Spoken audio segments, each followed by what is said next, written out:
आप देख रहे हैं आईना सच का, सच तो यही है।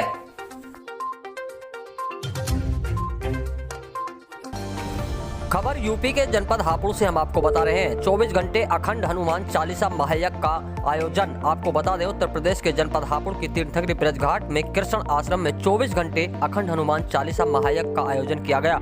बताते चले, जूना अखाड़े के महामंडलेश्वरी स्वामी यतीन्द्र नंद गिरी जी के जन्मदिन को लेकर इनके शिष्य धार्मिक स्थलों जैसे गढ़मुक्तेश्वर ब्रजघाट के कृष्ण आश्रम पर 24 घंटे हनुमान पाठ व यज्ञ द्वारा 6 तारीख को ब्रजघाट में असहाय गरीब लोगों के लिए कंबल वितरण, जैकेट वितरण, साथ ही बच्चों के लिए शिक्षण सामग्री का वितरण भी किया गया।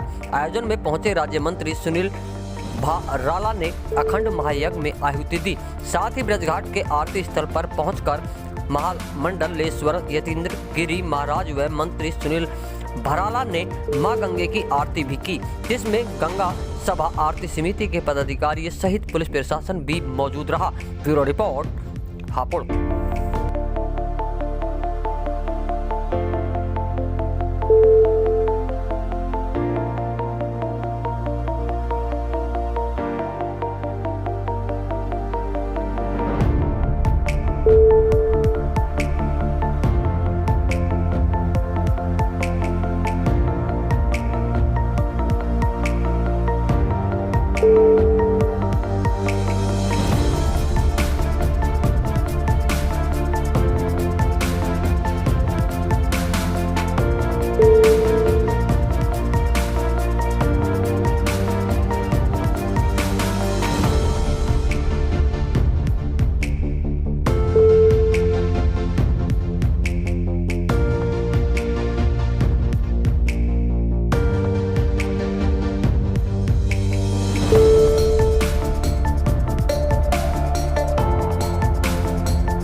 किस तरीके से आप ले रहे हैं, देश के अंदर कोरोना की वैक्सीन तैयार की गई है? देखिए, उत्तर प्रदेश में हमारे मुख्यमंत्री श्री आदित्यनाथ योगी जी के द्वारा आज 5 जनपदों में उसका ट्राई चल रहा है और उसको हम 14 जनवरी मकर संक्रांति के महापर्व के अवसर पर और भगवान जी के जो उत्तरायण में जो सूर्य देव आ रहे हैं उसके आधार पर जो है उस दिन वैक्सीन लगाने का काम पूरी तरीके से प्रारंभ हो जाएगा।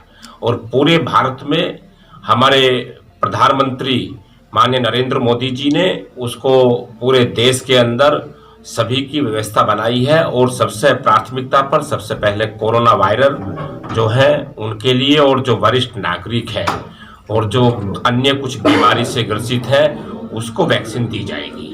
और पूरे भारत में चिंता की है प्रधानमंत्री जी ने और निःशुल्क जो है उसको रखा गया है और जो है सरकार ने बहुत ही बड़ी जिम्मेदारी जो है अपने देश के नागरिकों के लिए निभा रही है।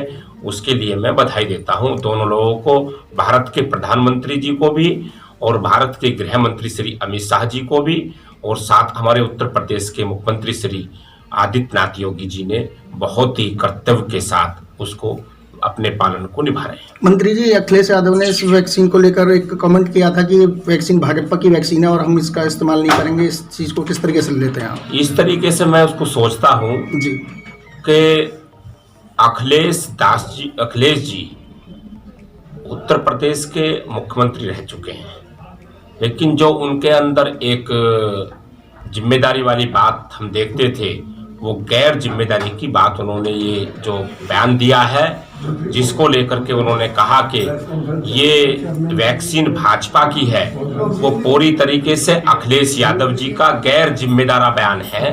और हमें लगता था कि ये मैच्योर यानी कि बहुत ही जिम्मेदार नेता बन चुके हैं, उत्तर प्रदेश की जनता को संभाला है, यहाँ 25 करोड़ की पॉपुलेशन को उसने निभाया था, लेकिन उसके अंदर बिल्कुल भी जरा सी भी हमें जिम्मेदारी उस महसूस नहीं हो रही है और मुझे ही नहीं हो रही है। मुझे तो ये भी मान लिया जाएगा कि हम विपक्ष के लोग हैं, तो उत्तर प्रदेश की जनता भी इस बात को बहुत ही बचकाना बयान मान रही है। मैं कहना चाहूंगा अखिलेश जी से, अगर आपके अंदर इतनी शक्ति और उसके है तो जहां कोरोना के मरीज हैं उनकी सेवा में स्वयं रहना चाहिए था आपको और जाकर के, क्योंकि आपका सीधा सीधा अर्थ ये है कि कोरोना कुछ नहीं है और वैक्सीन की आवश्यकता नहीं है। तो उत्तर प्रदेश के हमारे माननीय मुख्यमंत्री जी ने इसको अपने पालन को निभा रहे हैं और जनता को वो ठीक से उसका सम्मान करके और वैक्सीन देने का और लगवाने का पूरा काम जिम्मेदारी से निभाएंगे। मंत्री जी, प्रदेश में पंचायत चुनाव और प्रधान चुनाव कब तक हो पाएंगे? क्या तैयारियां बीजेपी ने की हैं अभी तक, और कब तक तिथि घोषित हो पाएगी क्लियर? देखिए, उत्तर प्रदेश में पंचायत चुनाव की अभी आदर्श आचार संहिता कार्यक्रम पूरा जारी हो जाएगा। सरकार उसको बहुत जल्द घोषणा करने जा रही है और हमारी प्राथमिकता है कि हम प्रत्येक गांव के प्रधान के चुनाव बहुत ही शांतिपूर्वक और बिल्कुल निर्विवाद, चाहे वो जिला पंचायत सदस्य हैं, चाहे वो क्षेत्र पंचायत सदस्य हैं, ब्लॉक प्रमुख और जिला पंचायत अध्यक्ष तक की जिम्मेदारी हमारी सरकार की, हमारी सबकी नैतिक जिम्मेदारी है और हम बिल्कुल निष्पक्ष चुनाव और जिम्मेदारी के साथ उत्तर प्रदेश में पंचायत चुनाव संपन्न होगा, क्योंकि प्रथम इकाई है ये लोकतंत्र की सबसे कड़ी मजबूत है, गांव उसके चुनाव है।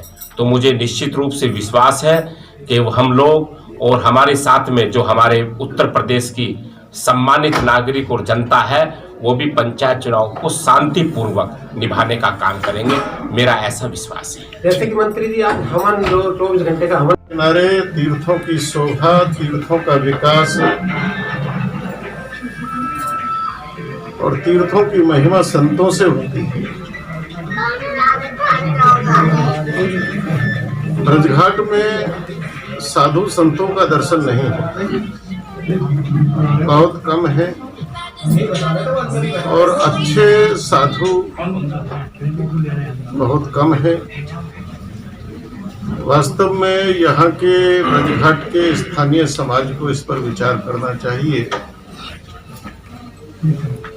कि ब्रजघाट में किसी समय फलाहारी बाबा होते थे, बहुत अच्छे अच्छे संत होते थे, तो आखिर वो परंपरा आगे क्यों नहीं बढ़ी?